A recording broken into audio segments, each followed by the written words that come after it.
Hey, this is Paul Gutricht. I'm a licensed therapist here in West LA, California, and I focus on high conflict, improving and creating more effective communication, and dealing with angry behavior management because everybody's going to get angry. So it's the angry behavior that we really got to work on. Okay. So today is going to be a little intro to what I talk about and work on, or a review, depending on if you've been here before or if you know me.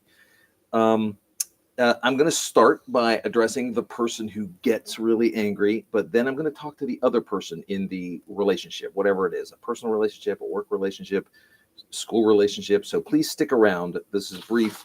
It's a short clip, and it's going to be very important that you hear this other part at the end. Okay, so first to the so-called angry person, right? So first I want to clarify angry behavior versus anger, okay? If you're feeling angry, something has generated that emotion of anger, but that's not the same thing as saying so and so made you angry. Okay. Something happened. And that could either be something that many people would agree was a violation of values, which is a technical way of saying that somebody else did something bad that made you angry, or that they behaved in a way that might not offend other people, but based on your experience with them and your history, my experience, my history, that's all in here, right? That my story generates the emotion of anger. Okay, so far we're just having the emotion of anger, and that's okay. That means you're human. Okay, we're all experiencing that. We all experience it one way or another. Okay, it's a human emotion.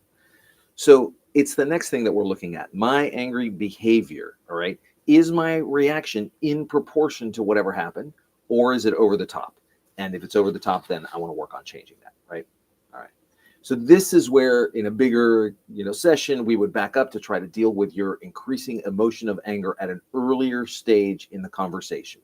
What I want to do differently is notice that my anger is heating up earlier and I want to deal with it sooner. So I'm probably going to ask for a break. I need a break in order to calm down. Okay.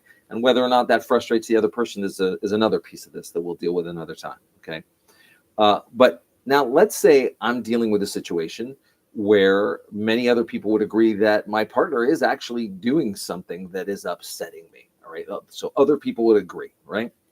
In addition to managing my emotion and my reaction, part of my different behavior can be that I need to set a boundary with them. All right. I need to make a request, not just for a break, but maybe for them to speak to me differently.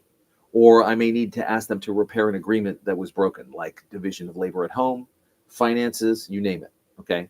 Now, this is where it's really important for the other person to hear this. Okay. So I'm talking to both of you now. All right.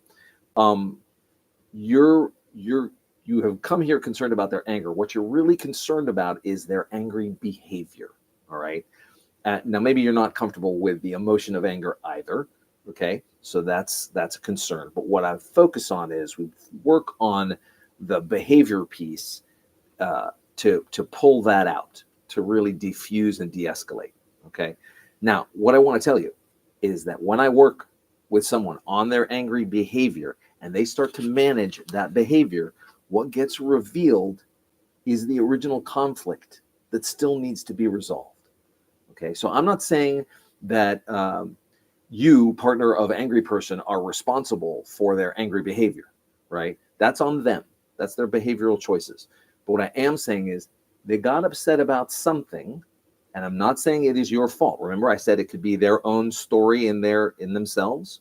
All right, they got upset about something, and they're also going to be managing how to communicate more effectively what they need from you. That's going to be a behavioral choice. And you get to do the same. You get to talk about what you need as well. Okay. There's a lot of different folks that I talk about here that are great advisors on couples work that we'll talk. We're trying to build a bigger context. That's what's going on.